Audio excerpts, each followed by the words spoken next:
며칠 전에 한 분이 이런 질문을 주셨습니다. 목사님, 욥기에 보면 하나님이 우리를 단련하신 후에 우리가 순금같이 된다는 말씀이 있잖아요. 궁금해서 그런데 문득 이 말씀을 읽다가 이런 생각이 들었습니다. 하나님이 우리를 단련시키신다고 하시는데 과연 하나님은 우리의 무엇을 단련시키실까? 라고 말입니다. 목사님, 알고 싶습니다. 라며 질문을 주셨습니다. 여러분, 욥기에 보면 이분이 하신 말씀이 나옵니다. 내가 가는 길을 그가 아시나니 그가 나를 단련하신 후에는 내가 순금같이 되어 나오리라. 여러분, 욥은 고백합니다. 내가 가는 길을 하나님이 아시나니 하나님이 나를 단련시킨 후에는 내가 순금같이 되어 나오게 될 것이라고 말입니다. 그렇다면 여러분, 욥은 하나님이 단련시키실 수 있다고 말을 하는데 그럼 하나님이 단련시키신다면 과연 우리의 무엇을 단련시키실까요? 이번 시간에는 이에 대해 함께 나누기 원합니다. 여러분, 창세기 12장에 보면 우리나라 성도님들이 가장 좋아하는 성경 구절이 나옵니다. 이 구절이 어떤 구절입니까?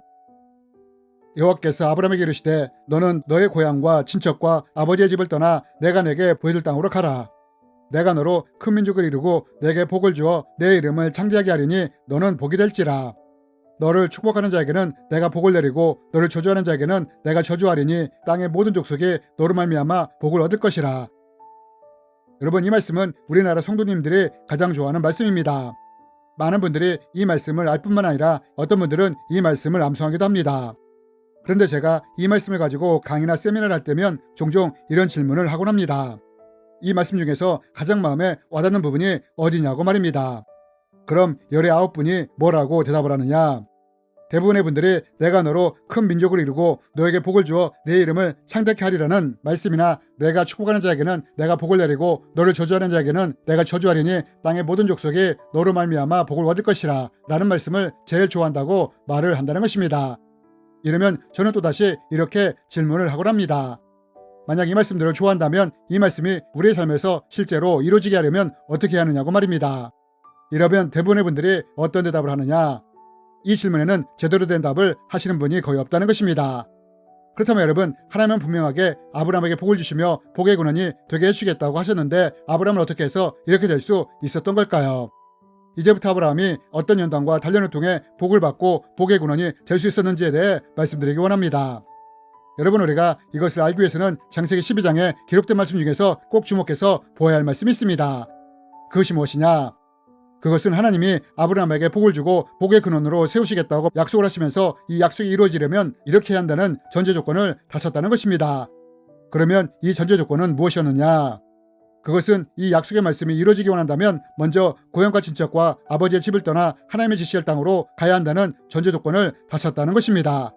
그리고 이 전제 조건을 따른다면 내가 내게 복을 주고 복의 근원이 되게 해주시겠다고 약속을 하셨다는 것입니다. 그럼 여러분, 왜 하나님은 아브라함에게 복을 주시겠다고 약속을 하시면서 그 전제 조건으로 고향과 친척, 아버지의 집을 떠나라고 요구하신 것일까요? 그것은 아브라함에게 고향과 친척과 아버지의 집이 안전과 의지가 되었기 때문입니다.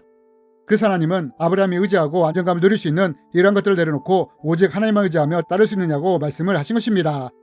그리고 아브라함이 이렇게 한다면 내가 내게 복을 주고 복의 근원이 되게 해주겠다고 약속을 하신 것입니다. 여러분, 만약 우리가 하나님을 따르기 시작한다면 이때 하나님이 가장 먼저 훈련하시고 단련시키는 것이 무엇이냐? 그것은 그동안 자신에게 안전이나 의지가 되었던 세상에서 의지하며 붙잡고 있었던 것을 내려놓고 오직 하나님만 의지하는 사람으로 성장할 수 있도록 우리를 훈련시키며 단련시키신다는 것입니다. 예를 들어 만약 우리가 세상에 살면서 의지했던 것이 돈이었다면 이것을 내려놓고 하나님을 더욱더 의지하고 따를 수 있도록 돈을 통해서 훈련하시며 연단하실 수 있다는 것입니다. 우리가 돈에 집착을 할 때 오히려 돈을 통한 연단을 통해 어려움을 경험케 하므로 돈도 의지하거나 믿을 것이 못 되는구나 라는 마음을 가지도록 하실 수 있다는 것입니다. 이런 과정을 통해 하나님을 더욱더 의지하도록 인도해 가실 수 있다는 것입니다. 이렇듯 하나님은 연단을 통해 우리의 믿음을 단련시켜 나가실 수 있다는 것입니다. 또 우리의 중심이 세상의 성공이나 명예, 성취를 향하고 있다면 연단이나 훈련을 통해 방향을 하나님께 바꾸도록 단련시켜 나가실 수 있다는 것입니다. 여러분, 앞에서 한 분이 이런 질문을 주셨습니다. 하나님이 우리를 단련시키신다면 과연 무엇을 단련시키시느냐고 말입니다. 여러분, 만약 우리가 하나님을 믿기 시작했다면 이때 가장 먼저 하나님이 우리를 훈련시키시고 단련시키시는 것이 무엇이냐? 그것은 그동안 내가 의지하고 붙잡았던 세상적인 것들을 내려놓고 하나님만 의지하는 사람이 될 수 있도록 우리를 연단을 통해 단련시키실 수 있다는 것입니다. 여러분, 우리는 이것을 아브라함을 통해 보지 않습니까? 하나님은 아브라함에게 복을 주시고 복의 근원으로 세우시기 전에 먼저 아브라함으로 하여금 그가 의지했던 것들을 내려놓으라고 말씀하시지 않았습니까? 자신에게 안정감과 의지가 되었던 고향과 친척과 아버지의 집을 내려놓고 오직 하나님을 의지하며 하나님이 지시할 땅으로 가라고 하시지 않습니까? 여러분 혹시 이것을 아십니까? 우리는 하나님이 아브라함에게 떠나라고 하셨을 때 우리는 이 말씀을 쉽게 듣지만 사실 아브라함의 시대에는 고향이나 친척, 아버지의 집을 떠난다는 것이 목숨을 담보해야 한다는 것을 말입니다. 여러분, 아브라함이 살던 당시는 도시국가 형태의 나라였습니다. 성 하나가 나라가 되는 것입니다. 하지만 만약 자기를 지켜주던 이러한 성을 떠나게 된다면 어떻게 될 수 있느냐? 성에서 성으로 이동을 할 때 강도의 습격을 받을 수도 있다는 것입니다. 뿐만 아니라 자신이 옮긴 성이 힘이 약해서 침략을 받게 된다면, 이로 인해 망하게 된다면 이때 죽을 수도 있게 된다는 것입니다. 여러분, 우리는 아브라함이 하나님이 약속하신 가나안 땅에 도착을 했을 때 이곳에서도 전쟁이 일어나는 것을 보지 않습니까? 심지어 이로 인해 조카 롯까지도 포로가 되는 것을 보지 않습니까? 이렇게 아브라함의 당시에는 고향과 친척, 아버지의 집을 떠난다는 것은 목숨을 담보로 한 모험이었다는 것입니다. 그런데 아브라함이 이런 상태에서 기꺼이 자신에게 안전과 의지가 되었던 고향과 친척, 아버지의 집을 내려놓고 오직 하나님만 의지하여 하나님이 지시하는 땅으로 나갔다는 것입니다. 그리고 아브라함은 이런 과정을 통해 더욱 하나님만을 의지하는 사람으로 단련이 되었다는 것입니다. 그리고 이것이 바로 우리가 하나님을 믿기 시작할 때 하나님이 우리의 믿음을 단련시키고 성장시키기 위해 하시는 첫 번째 훈련과 연단이라는 것입니다. 내가 그동안 세상에서 의지했던 것, 붙잡고 있던 것들을 연단과 훈련을 통해 내려놓도록 하심으로 오직 하나님만 의지하는 사람으로 성장할 수 있도록 단련시켜 나가신다는 것입니다. 그럼 여러분, 우리는 어떻습니까? 하나님은 아브라함에게 너는 고향과 친척, 아버지의 집을 떠나 내가 내게 지시할 땅으로 가라고 하셨을 때 기꺼이 순종하며 나갔는데 우리는 어떻습니까? 내가 지금 의지하고 나에게 안정감을 주는 것이 무엇입니까? 하나님이 아니라 세상의 어떤 것입니까? 이럴 때 하나님은 우리가 이런 것들을 내려놓고 하나님을 의지하는 사람으로 성장할 수 있도록 단련되게 원하신다는 것입니다. 그리고 이러한 과정을 통해 우리가 단련이 된다면 하나님이 아브라함에게 약속했던 복이 부어진 것처럼 우리에게도 이러한 하나님의 축복이 부어지게 된다는 것입니다.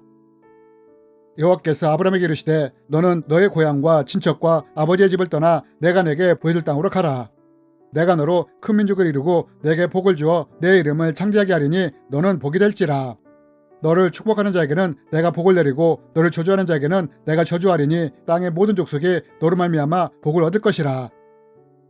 그렇다면 여러분, 우리의 믿음이 이렇게 연단이 될 때 하나님이 부어주시는 축복을 경험할 수 있는데 하나님은 이 외에도 또 어떤 방법으로 우리를 단련시킬 수 있을까요? 이에 대해서는 다음 편을 통해 자세히 나누기 원합니다. 주님의 이름으로 여러분을 축복합니다.